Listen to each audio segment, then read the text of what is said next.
welcome to the show today. The topic this morning is Malcolm X in New York. And we're fortunate to have with us to talk about Malcolm X and some of the activities that he involved himself in while he was in New York, Brother Kwame Lillard. And of course, Lillard is the president of the African American Cultural Alliance in Nashville, Tennessee. Of course, Lillard, let me welcome you to the show this morning. Glad to be here this morning. And to tell you how delighted we are to have you here this morning. We're glad that you have this program on, Brother Haney, because you're recording history for all our great-great-grandchildren, Brother Haney. But I tell you, the kind of information that you have is worthy of being recorded, because as we said, we've had you on a number of occasions. As a matter of fact, quite recently we did Nashville, the Battle of Nashville with you, and you gave us excellent information. And what we'd like to do today is to talk about Malcolm X.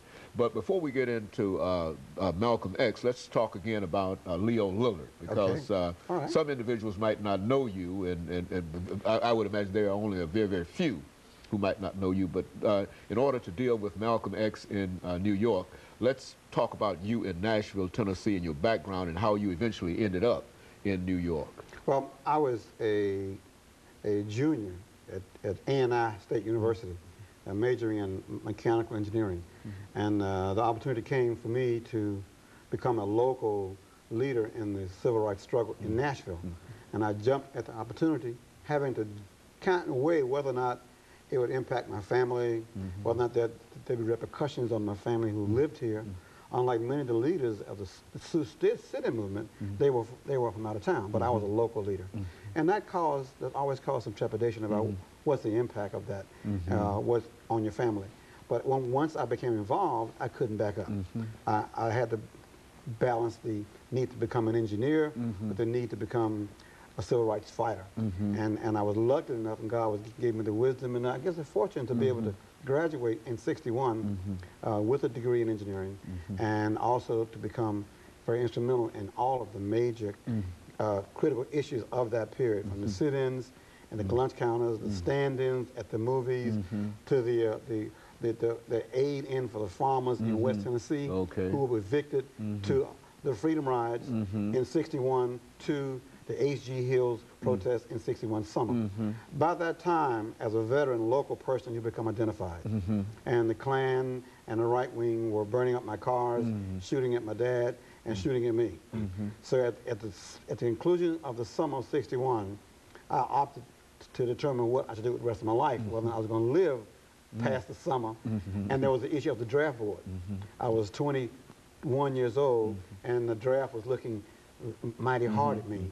Fortunately, I was able to deal with the Quakers and deal with the issue of whether or not I could fight honestly for a country that didn't respect me as a human being. So I ended up, the Quakers recommended I go to Philadelphia, work with the Quakers, and take an assignment as an alternative service to go to India, take my engineering degree, and to help the southern part of India in terms of its technical needs. So I ended up in Philadelphia with the Quakers, and that project ran out because I couldn't get a passport thanks to J. Edgar Hoover. So I ended up getting a little disgusted, a little frustrated, and decided to take a bus from Philadelphia one afternoon to big, glamorous New York City. And I walked out on Times Square, all Baptist boy, civil rights, you know, advocate, not a clue what the Big Apple looked like. And for the next 2 years, I tried to explore the metropolis and learn the incredible variety of people and food and styles of life and speeches and accents. And of course, one of the things I had to do was to go to Harlem. And of course, I was a civil rights activist, and I'd be asked to sing civil rights songs, We Shall Overcome, and Black and White Together. And once I was there doing that, and a young brother with a really beautiful bow tie suit said, "Brother man, you need to come here to minister." I said, "What minister are you talking about?" "My minister is Kelly Miller Smith." No, he said, "Not the minister in the South, not as he called him, chicken-eating Baptist minister. Come see a real minister." And I was incensed. I was mad. I said, "What you mean, talk about my minister?" He said, "I'm talking about Malcolm X, brother." I said, "Who is Malcolm X?" He said, "Come in here." That was the first time you had heard? Yes. I was insulted because my minister was Kelly Miller Smith, you know, Andrew White, you know, A.Z. Kelly, and this guy was called Malcolm X. Why would he name like X? And why would I want to hear any man named X, right? So reluctantly, I went back to Harlem one afternoon, and there's a huge throng of people. And there's this little raised platform, and there's this fiery speech being made by a man named Malcolm X.